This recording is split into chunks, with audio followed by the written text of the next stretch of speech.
Well, let's take two scenes from this film and see if we can get these a little closer. It's not the same camera, but trying to get two shots to match is the same sort of principles. So what I'm going to do is at the end of my timeline here, I'm going to take a clip of this and I'll do a mark in.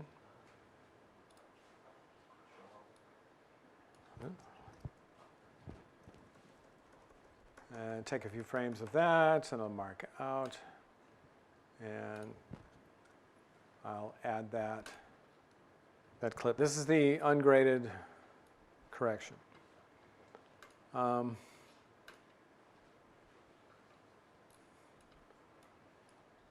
really quickly, I'm going to start by creating a template. So I have one node here. That'll be my primary node. I'm making a second node for my secondaries, windows, curves, and noise reduction and trims.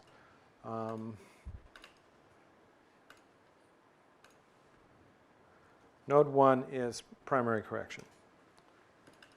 Node 2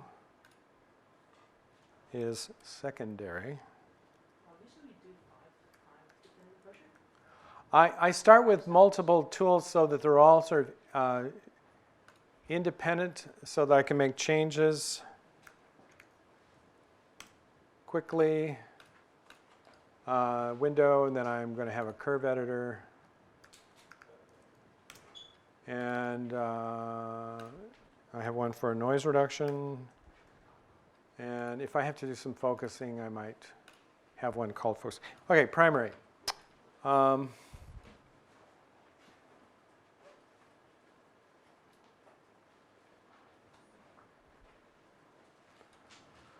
Sometimes I don't even look at the picture. I look at, so I'm seeing, I've got contamination in blue. I'm going to balance my blacks this way. I don't even know what's on the screen. I'm just looking at this scope here.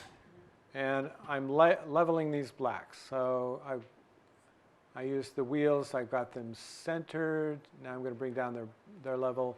It seems to be highly on the whites are, I'm balancing the tops here to try to get whites more level, and then I'm going to give myself more room here without clipping out white. And there seems to be a lot of energy compressed on the bottom end here. I want to lift the midtones to put more data in the picture. How does this look? Well, it's a little brighter. As you adjust one, then you may have to tweak another. So as you saw when I brought gain up, my lift came down. So you do kind of work them against each other. And then with, it is interactive. I'm opening up gain, gamma there in the middle. And now looking at the screen, I'm seeing I've got blue contamination in this ear. I'm going to null that. And aesthetically, black might be more interesting there. And then modeling his face tone, I'm going to leave gamma like so. OK, that's a start on primary correction. Secondary, I'm kind of jumping ahead, but to try to show you this match technique. Cursor.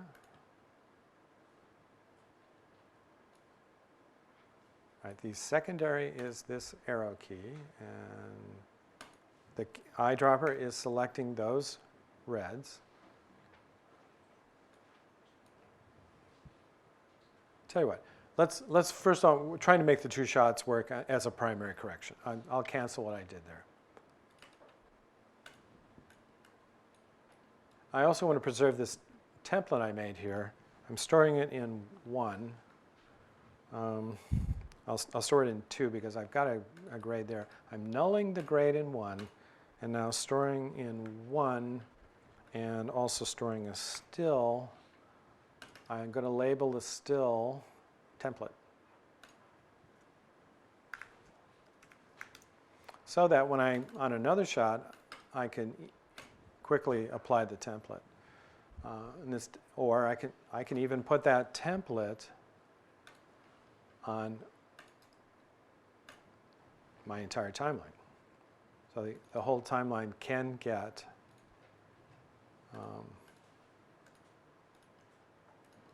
apply grade. Oh, I'm sorry, I have to, no, okay. Shift, yeah. So that template will go to those selected ones there. All right, so we have a preset template there. So to get these two cameras to match, so let's get a still picture of one at a time here. I would say in matching, a big part of primary grading in this cinematographer is get his saturation down. So we've kind of got exposures going there on primary 1. Let's now take saturation down to 35 and get some of the curse of that off. Storing that as a temporary memory in option 2. So option, yeah. Can you tell us why you want to take the saturation down? I thought it was oversaturating, particularly his face tone. Now, yeah, on the vector scope, I could put the vector scope in this first one here, and then I hit the one box here, and then I can have the vector scope. You can read the vector scope a little more effectively if you click here, bring up the brightness of the vector scope, and I can see that the saturation is really pretty high.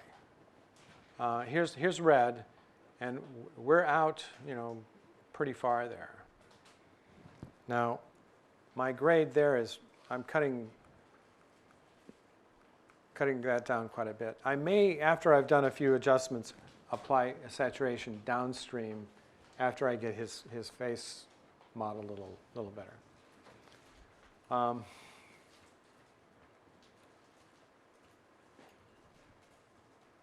So for a match check,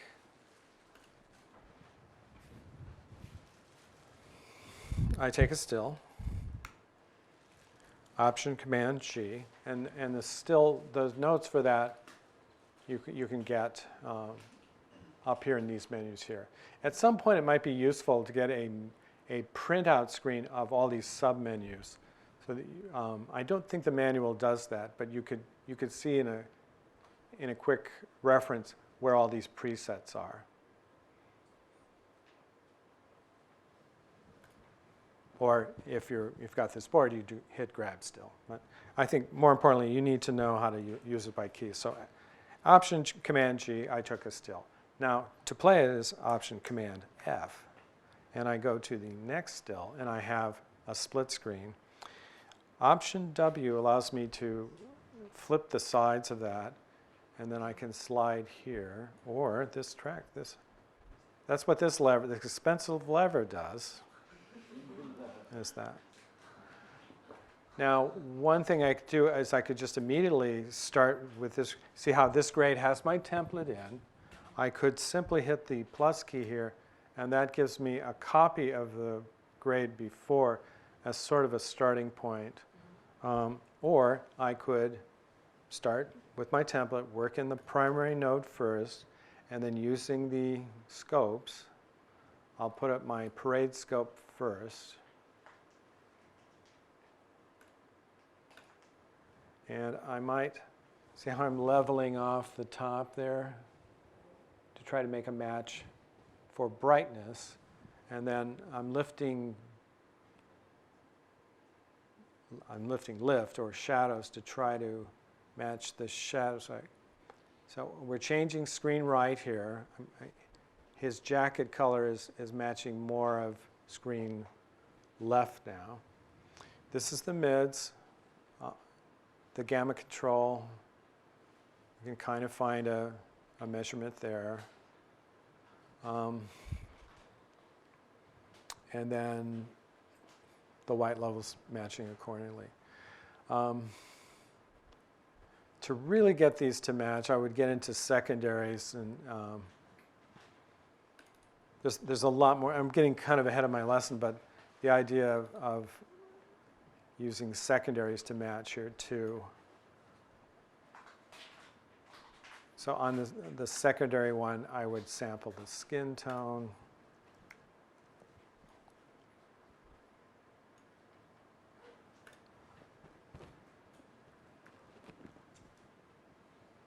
And I might adjust the hue of that. I think it's a little too saturated.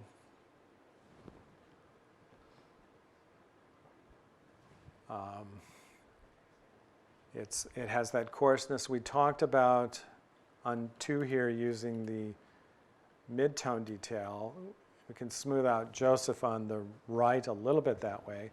But I think more interestingly is once we've identified that color is to use the noise reducer, which is this one, and get into smoothing it that way. I use the mode here, the better mode, and then spatial noise reduction blurs pixels or blends pixels. It's not blurring, and you get a little more of a smoothness to the skin tone there. Hitting Shift H allows me to see, it highlights what's been used in the secondary.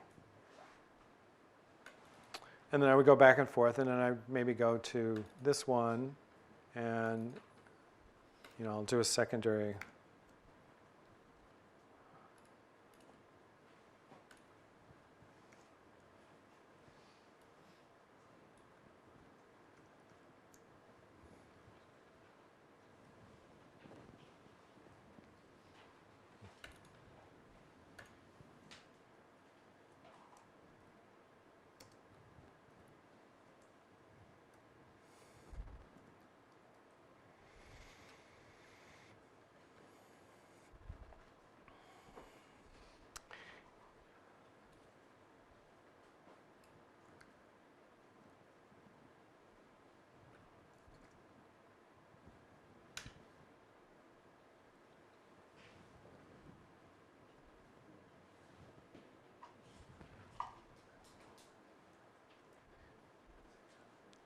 Yeah, I wish I had multicam of the same subject. I think I would answer your question a little better. But the procedure is you get your A camera and you adjust the primary on the A camera, take a still of it, and then split screen with your B camera, and then you can go back and forth.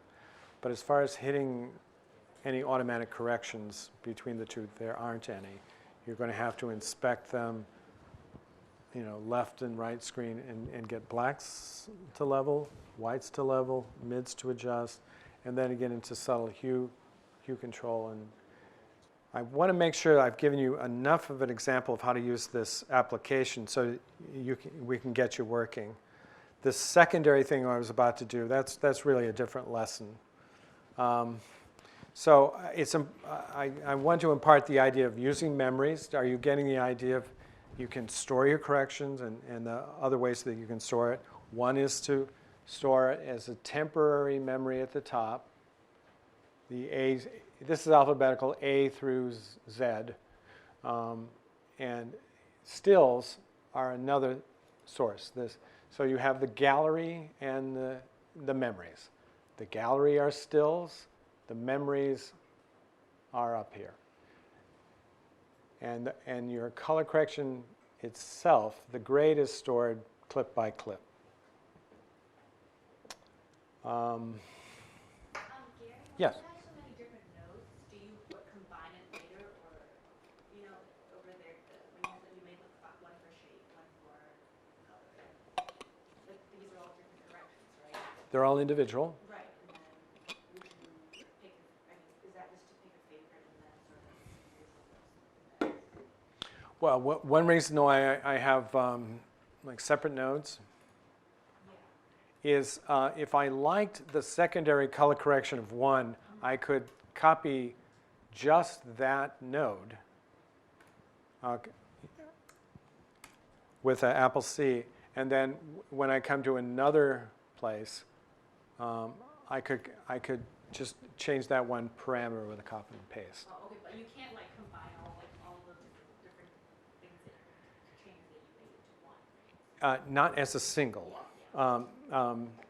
You would copy the entire node structure. It doesn't bake it into a single. It can if you make a LUT. If while you're doing this you like all these controls and you want to rapidly apply it. So like if you've taken a lot of time to set up these multiple nodes and you just want to have one easy thing to apply, you could create a LUT, a lookup table, and the LUT can be put on to other things. I leave things open though, so that I can still adjust subtly. This allows you to do group corrections. So if you had a documentary with the same individual 20 times, that one grade that you did, if they're put into a group, is then pasted into the other interview as one group. What I encountered in my most recent contract with PIXAR is then the director wanted me to change one aspect of like a highlight on one actor's hair, and I couldn't then tear it apart. So I had to break the groups and throw away the groups. So this is not cast in stone. You don't have to have a template. But why I elect to do that is to get to those parameters quickly and independently. And I mean, is there an ideal scope, or I mean, it seems like it could be subjective, all of it, but is there an ideal range that we should follow? You should begin with primary, getting your exposure correct, Okay. and your overall color balance right. Now, the whole thing about the node structure is what you do up here affects everything downstream. What you do on node 3 does not affect what you do on node 1. So you can get more subtle nuance corrections down the stream.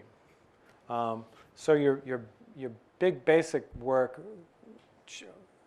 large step corrections put on the front. And on the back here you can get into more subtle changes. I tend to leave off a node on the end here called a trim node.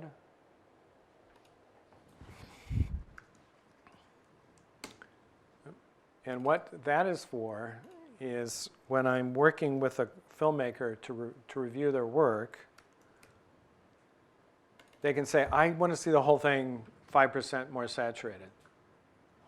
So all that construction work I did earlier, the nuances of how I got a very subtle change in a secondary, is not affected by these nodes downstream.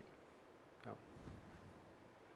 So do general work up front, more specific work downstream, and then modifications at the end of the node chain, like global saturation or noise reduction, and those sort of things on the back end of that. Yes? Okay, so let's say it's like a really extreme or stylized picture to begin with. Mm-hmm. Is there any reason to try to balance it like a primary balance? Like make it look natural and then go into the secondary? Or you just jump straight into let's say it's lit by 1 or 2 neon lights or something. Mm-hmm. You're already starting with a look and a stylization. I'd say just use primary to make sure you get all your information in. Like get your highlight and shadow information in. So that it's there for you to work with down the node structure later, if you want. But once you've established a look for like a sequence, you might not be going very far from what your primary camera work did. So when you do calculation, you do these 7-step, one shot by one shot. So if the films had 1,000 shots, you would do it one by one. Yeah. Okay. No, just this is my. Yes. Yeah. I literally go shot by shot. And 7-step each shot. My template has 7 options. I may not use all of them. I may only use primary. In some cases, it's an archival shot from black and white historical footage. node 1, take the color down and exposure down, and I don't do anything with the rest of it. The other things are adding secondary shapes, curves. I go step by step in that order, and if it's a documentary with the same scene several times, there's something called lightbox. Oops. Where all of your shots are up at one time, and you could look at the entire documentary and say, oh, I have, this one is repeating here, so whatever grade I do there, I can repeat again. As a shortcut, you will use your gallery. You'll store your color corrections so that you can retrieve and copy and paste. So you don't have to start over every time. So usually one feature will be at 120 minutes, a lot of shots. So take how long for the color correction process? Yeah, I bid, I get a phone call, somebody has a project. I have no idea what it looks like. They say it's a documentary. It's 90 minutes, 80 minutes long, mostly original camera, some archival, some motion graphics. I have a formula. I say I do about 20 minutes a day. And an 80-minute film may have about 1,000 cuts in it. So So 4 days. I anticipate 4 days, yeah. A day of editorial prep. What we're going to do in one of these classes is show you how to do your own editorial prep, bringing in an EDL or an XML. And that cuts down some of the cost. I'm trying to always cut the cost for the filmmaker, so doing more of their own prep. Right now in the industry, there's an online editor in San Francisco who spends a couple of days getting your project all ready before it even comes to a colorist. There's a way to cut that down using Resolve techniques. So in the budget, a prep day, 20 minutes a day of color correction preparation, and then a review day. So it could be 6 days. And to try to stay on budget with a filmmaker, I try to say, I got to get 20 minutes done a day. I bought that remote control, or the Resolve panel, that DaVinci, so I could work faster. And I may be able to do 25 minutes a day. So, but ordinarily I'm working faster than I'm doing here, and I don't necessarily make these very fine decisions about black level, and I look at a scope and I move as fast as I can. I'm showing you these techniques so you understand how and why you do it. Assuming you're doing the work on your own time, and you can control your own time and budget that way. But the principle of, get your primary correction first. Try to get as much information back from what you shot. Preserve your highlights and your shadows. That's the importance of that very first node, is put as much color and density on your plate on that first node. Give yourself everything to work with. So I don't necessarily stylize on that first node right away. I may limit some of the original lighting. If the lighting had a very strong high-key look, I may compress it a little bit, so I have, like what we were trying to do with the one model shot, is I wish I had more information in the highlight.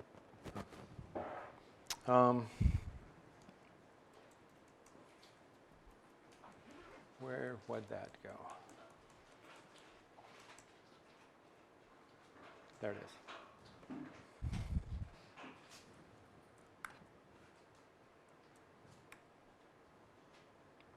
Okay, so I just dropped in my template.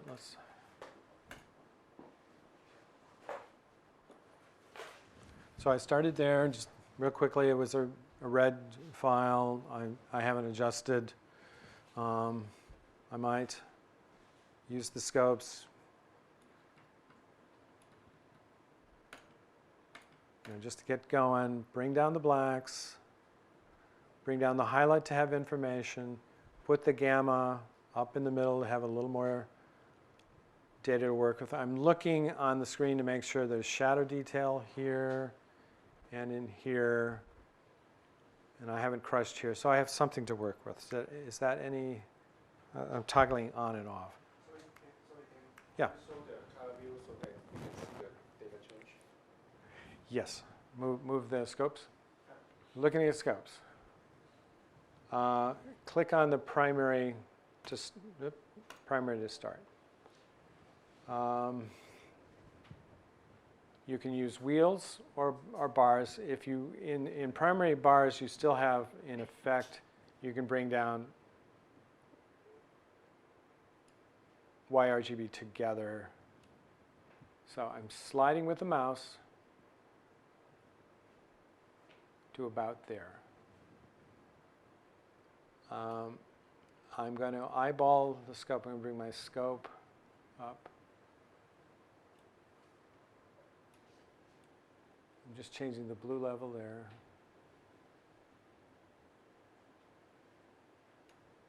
Green here. And they're interactive. You change one, you change the other ones. So again, the strategy, I'm just trying to level these off.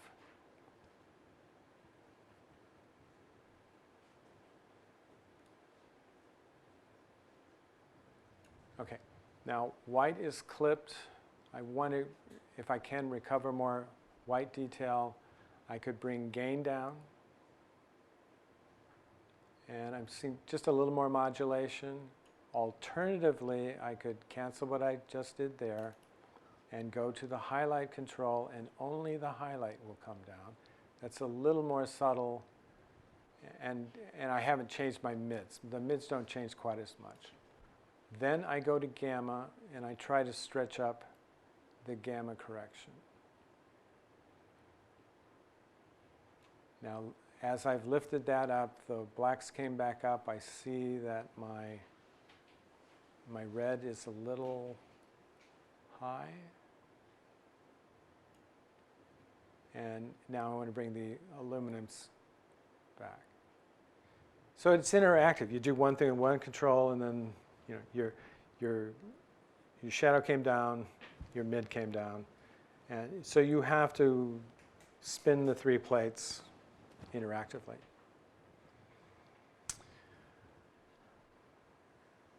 So you'll be working with these files in the other rooms. Some interesting challenges will be, that's pretty flat. I'm going to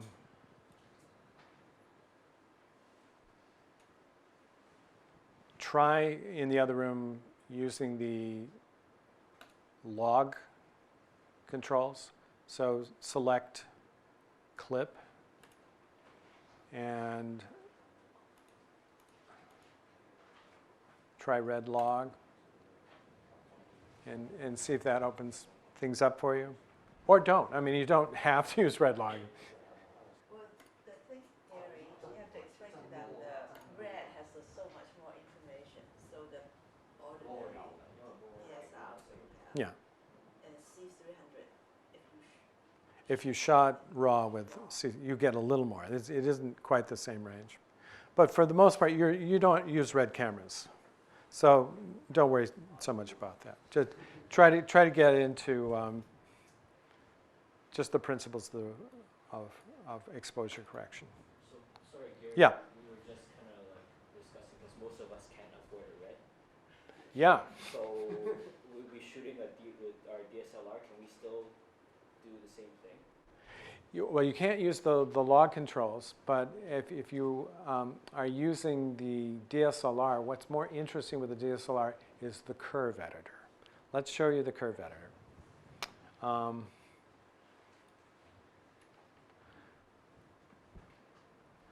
Because what a DSLR is going to do, you're going to start with something a little more like that, kind of harder contrast. The curve editor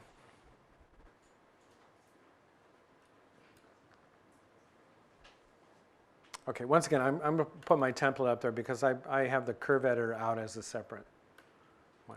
So what I made here in one, that's sort of like the DSLR preset, that high contrast is doing. The curve editor lets you counteract for camera matching.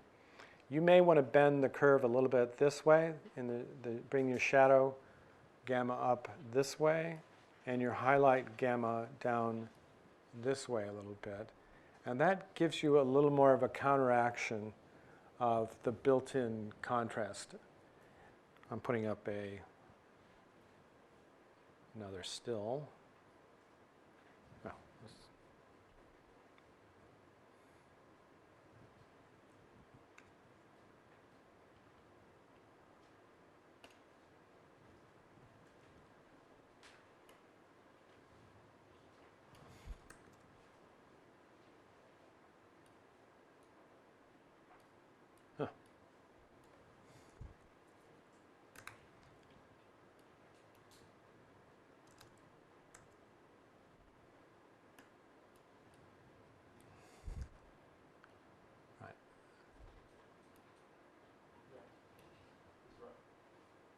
let's see if we can get that.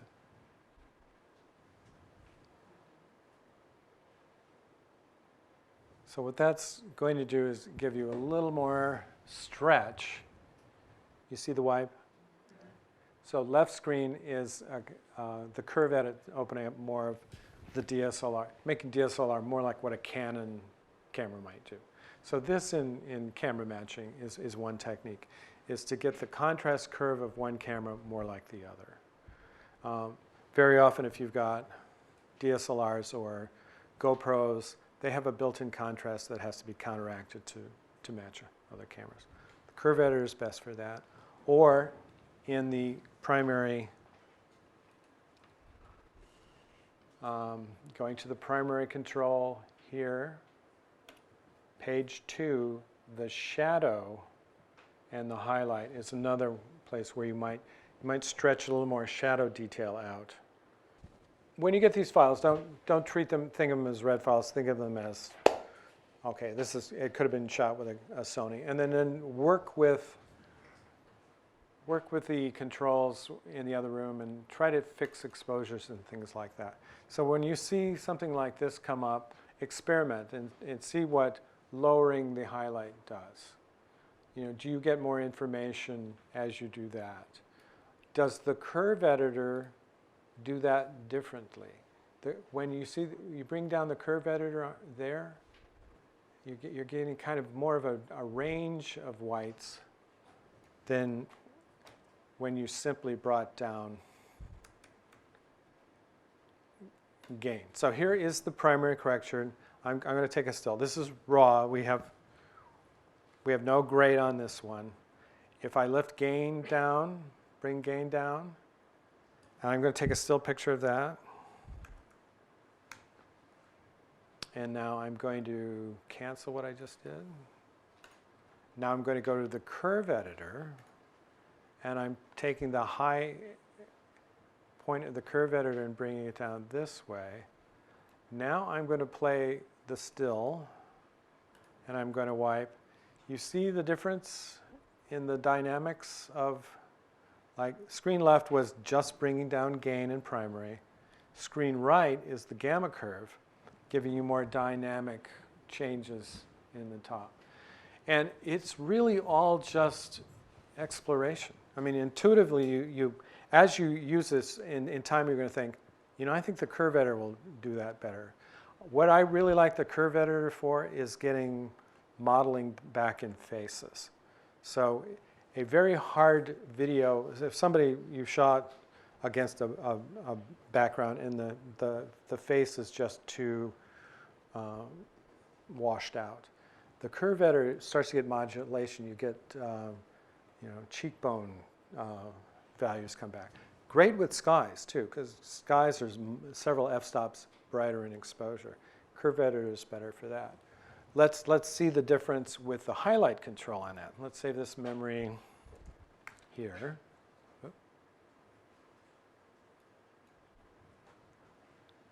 Option 3. So 3 is my curve edit. I'll cancel the curve edit. Now I'm just going to go to that primary highlight control. And I'll bring down highlights. And I'll put that on memory 4, option 4. Here is memory 3, play, memory 4.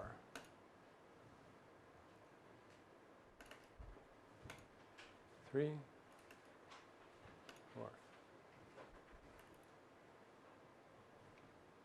3, 4. There's a difference.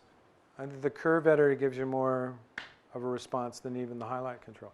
But it's really all scene dependent. You'll see some cases where one is going to do different work than another. This shot. I'm going to start with my template.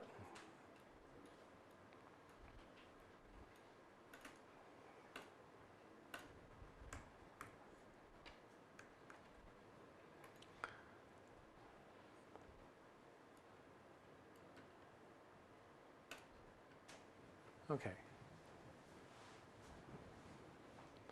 There's a fairly good range here. I'd like to get a little more data out of the top of the white here. So the blue channel seems high. I'm going to go to the primary bars, and I'm going to bring down the gain of the blue channel.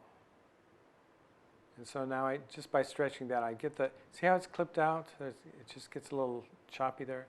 Bringing down the blue gain gave me more data. It put the green out of balance, so let's adjust the green balance a little bit. And now as I bring green down, see how I'm trying to lower this. It's forcing the other two up again. That's RGB color space.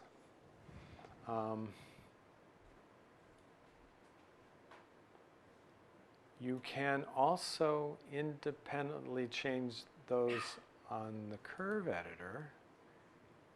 If I want to adjust the green to change, I might take more green out that way. But once again, it's interactive.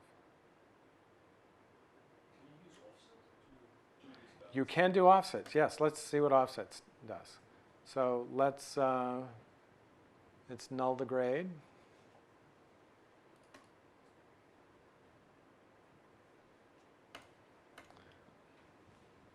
So clicking here.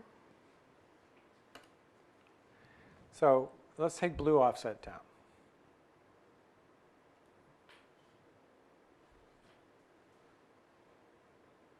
Nice and subtle. Let's move green offset. What do we got?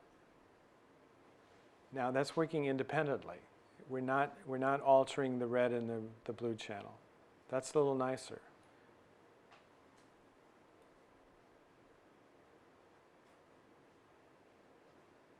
That's red channel. So that was a very good lead. This is a case where the green and the blue offset work a little nicer. I'll store that correction as option 2.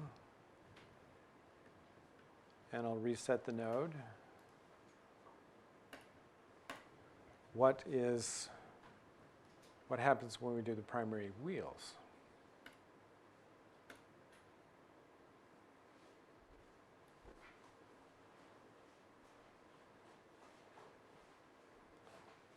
What's nice about this is it's an interaction where I'm getting the red up and the blue down and leaving green alone. That's not too bad a choice. I'll put that on option 3, and I can compare now playing memory 2 and playing memory 3. And I'm just looking at the top of the... So as far as getting a white balance, using the wheels, I got more of a white balance using primary wheels.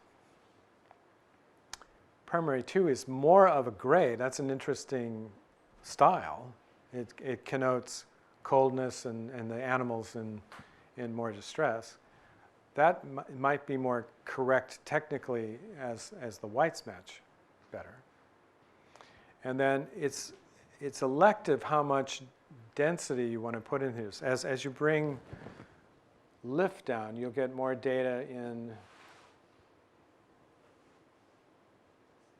You can make a more contrasty image for that.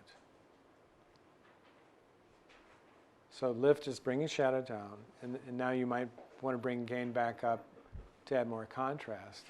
And it gets harsher. You're getting a stronger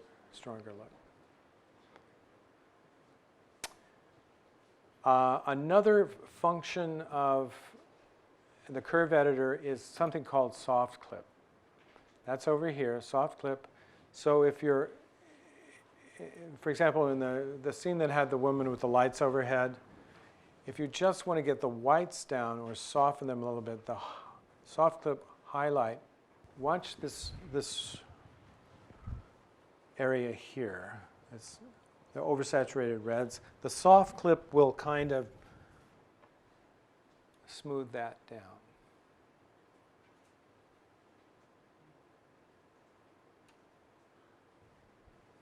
I'm going to undo that. I'll store that in memory too, and then soft clip it and give you a comparison.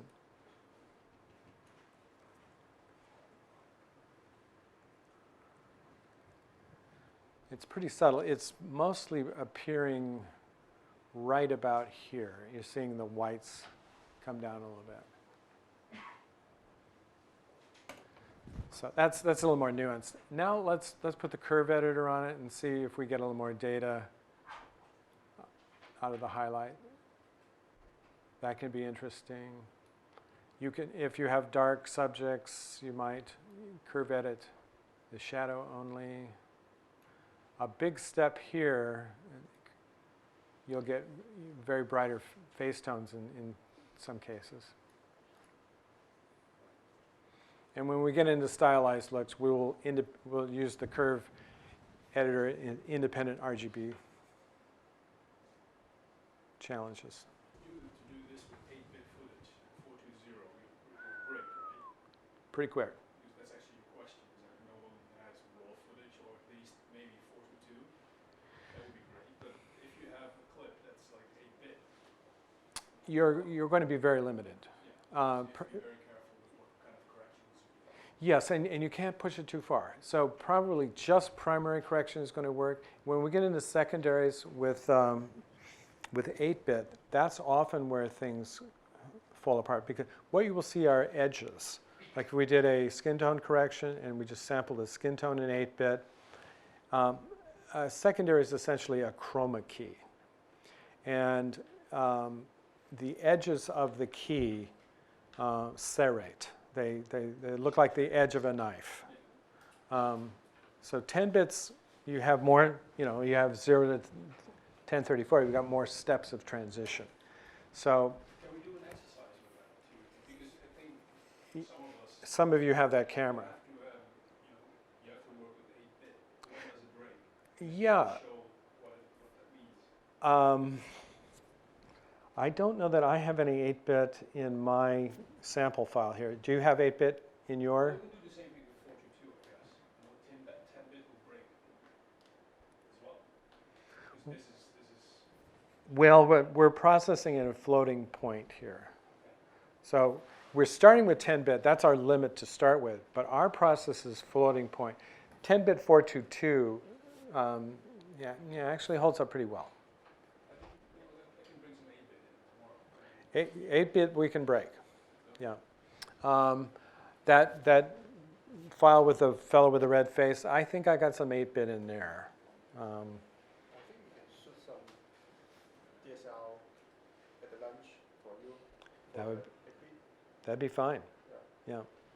And with Sky, I have 8-bit. You have a lot of 8-bit file. 8-bit. Yeah, 8-bit with a sky would be really good, because the sky will get the banding. That would, yeah. And we'll see if we can fix it with. Yeah,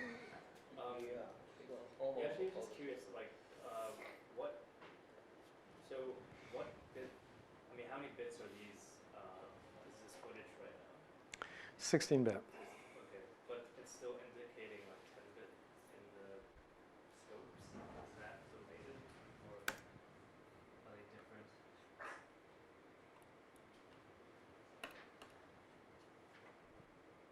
Okay, this file is coming in 16-bit. Yeah, the grade scope shows 0 to 10, 20. Oh, that's measuring 10-bit. Yeah. The measurement scale is 10-bit. The data processing is 32-bit. So they're separate scales. Yeah. It's impractical for DaVinci to show you 32-bit because you have thousands of numbers. But you make a very good point. You're not really getting as precise a measurement of the number as what that color is really producing. You're producing a 32-bit upsample of a 16-bit acquired image, but you're measuring on a 10-bit scale for something you're releasing, possibly a 10-bit or 8-bit. You may be putting out an 8-bit MPEG-4 file. So. You don't have a 32-bit monitor, right? Yeah, you don't even have a 16-bit Yeah, monitor. we only have Yeah, 16-bit. yeah. So we can only see 16-bit monitor. Yes. So that, We don't have 32. We Yeah. don't have 32-bit monitor yet. no, someday. I'm concerned. Do you feel that you got enough here that you're able to work on your own in another room, or have I lost you at something? Are you secure that you've got a place to start? We'll know soon. Yeah. So what we'd like to do in the next room is you will open up the project, or you will open up DaVinci. You will find the basic file, duplicate it, name it with your name, import the red files, treat them as if they're something else. You can explore log if you like. That's not important. What's important is you're getting familiar with moving the controls and exploring the differences, how primary works, how curve edit works, and see if you can adjust the exposure and the color balance using trackballs with the primary wheels if you like. And again, if you don't like the trackball, that's okay too. You can use an ordinary mouse or whatever you have on your book. But what I was trying to convey there was that you can get very subtle with these numbers. And moving trackballs without necessarily knowing what you're doing, okay, that just changed it 0, -1, -3. Well, I'd like to do more precision with that. If I used my mouse here, I could have gone one step.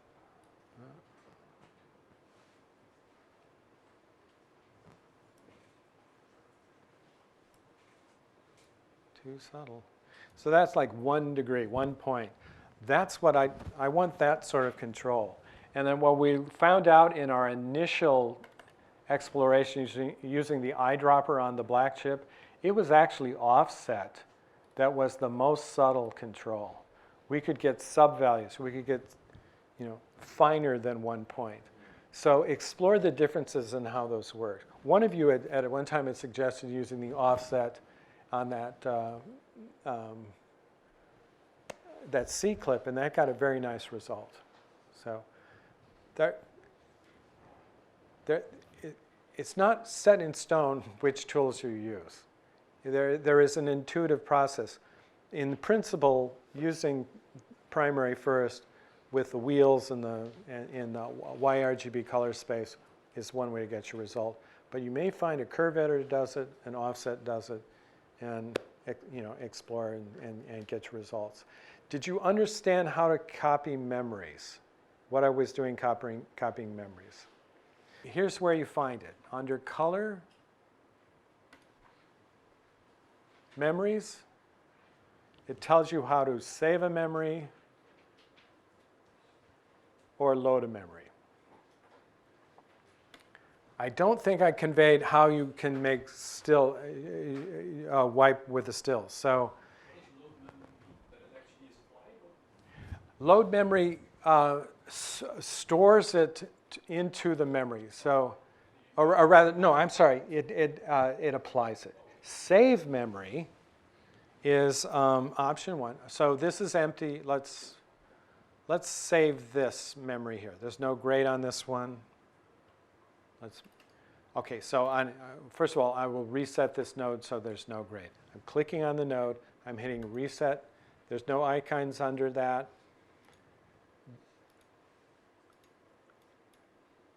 This clip has no grade.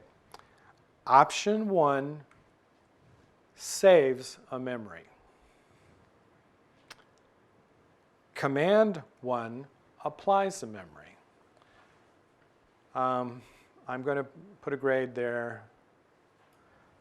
Option 2, I've saved it to the second one. If I right-click here, I can play the memory. If you take the mouse and wipe it, then you have a split screen.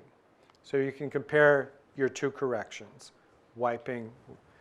You can invert that with, and your viewer, your window, wipe size invert, reference wipe, those are under view. But just so you know, Command W gives you a still. What you may want to do is, if you really want to compare two of these, rather than save a memory, I'm going to save this.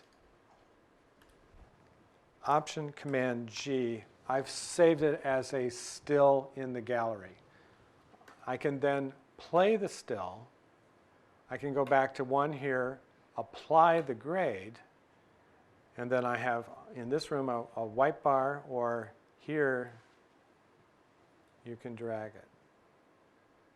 You can invert it with Option W, so it flips sides. Shift W gives you a horizontal or a vertical. So if you want to start comparing results, using the memories at the top allows you can make incremental changes, and you're kind of experimenting with things. You can say, oh, my first draft I'll save in 1. So Option 1, save. Command 1 applies it or loads it.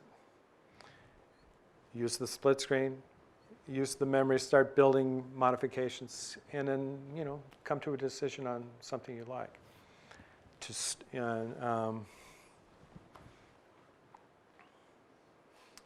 The whole template thing that I did, that's your option, whether you want to use it or not. But if you want to split your controls, if you want to have, okay, at this node I'm doing my primary correction, but I want to see what contrast does, you might want to start separating those nodes. So one idea is node 1 is my primary, let's use this. So node 1 has no grade. Let's on node 1 just put a lift down, gain up. Okay, so that's one experiment.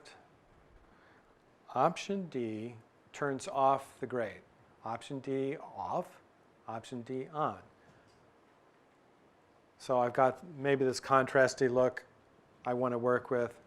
Now if I want to explore other parameters and save my work with this, hitting Option S adds another serial node.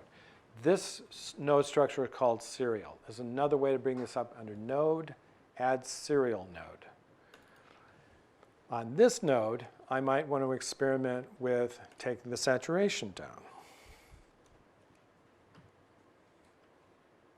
So on that first one, I preserved my balance, but on node 2, I have an independent variable of saturation. So I can kind of compare those. On node 3, I might want to experiment with contrast. So that's independent All of that could have been done with one node. But because I've split them out, I'm able to toggle off. One at a time, you can toggle off nodes. So that's what contrast is doing. That's what saturation is doing. And to turn them all off and on with Option D, that's my source, that's my grade. And further experiment, node number 4, I'm going to try a hue shift. And Lumamix, once again, is not doing anything.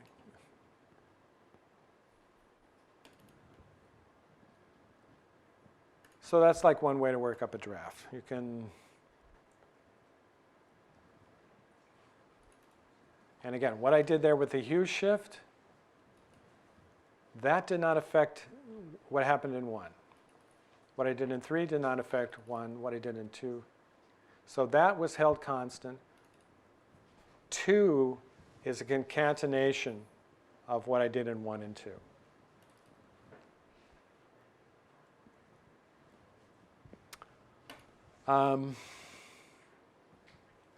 Well, I think I gave you a lot to start with. The one other thing I was going to mention is if you ever want to reference, this is one of the best books written about color correction. I'm going to leave it in the class here, and you can take a look at it at any time. It's written by the writer Alexis von Herkman. He's the author of the DaVinci Resolve manual. The manual was sent to you as a PDF file, and you can reference that at any time. The manual is also here under the Help, DaVinci Help Resolve. After I ask one question. Sorry, just one quick question, just on the, actually kind of two questions. So I guess the left side with the stills and the memories, it's kind of like for version control. You know, so you can see different versions of things. Yeah. If, like, when it starts getting crazy and you have lots of versions, can you further put things into like folders to kind of like, for example, Yeah. organize it by scene? Yes. Something like that. Yes, you can, under the still store, over here on the top left is a directory. You have stills here. You could name that first draft. You could add another bin.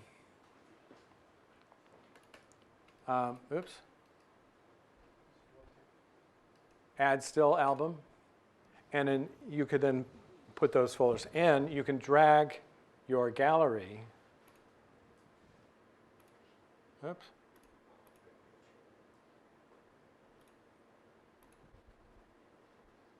Right. There's nothing in stills. There's nothing in power windows. These are power grades. These are presets I did for a look development. These can be dragged. These live outside all projects. So if you have a template that you want to use for other projects, load the power grade folder with things that you want to use for multiple times. Or these are stills that store a color grade. So in stills 2 here, so here's stills 1. Maybe I like this one. I'm going to store that in the stills 2 folder. So now I have something in there. So you could subdivide your folders. And you could do a first draft, create still 1, create a new folder, and your second draft are there. And then if you ever want to go back and recover what you had done, then you have it. And this student had asked, is there a way that you could package them as one correction? You could simply retrieve them from your stills. And if you want to build on that, in other words, start with something as a single node graph. If I happen, for some strange reason, to like this color correction,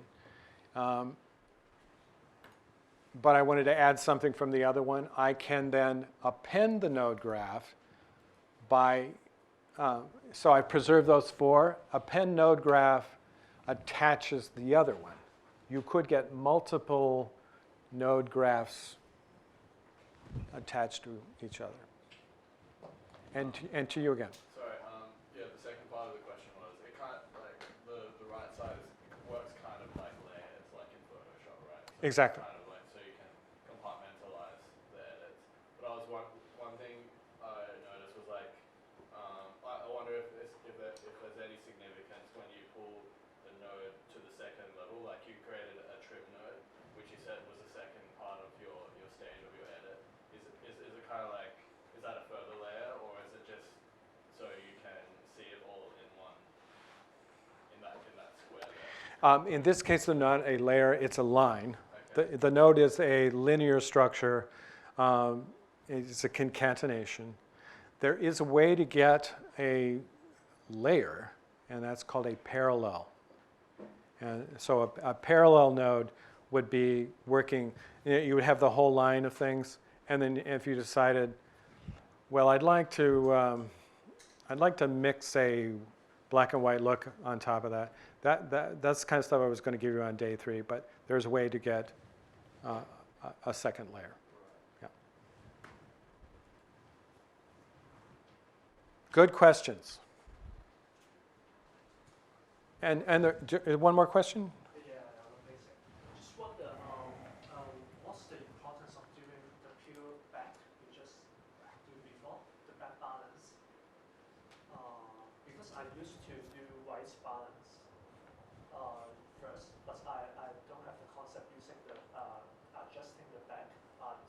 Just wonder what's the advantage? Why do I do black balance first? Yeah. Do you Yeah. need to do white balance? You could do white balance first too if you like. I do black balance first because it's interactive and it's like the root of the tree. So it affects the whole range of the color. But there's no rule to do that. If you want to do white balance first, you can.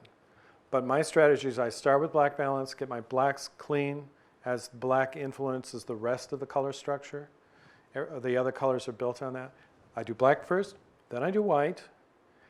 I level them off, then I raise or lower to try to increase the signal scale.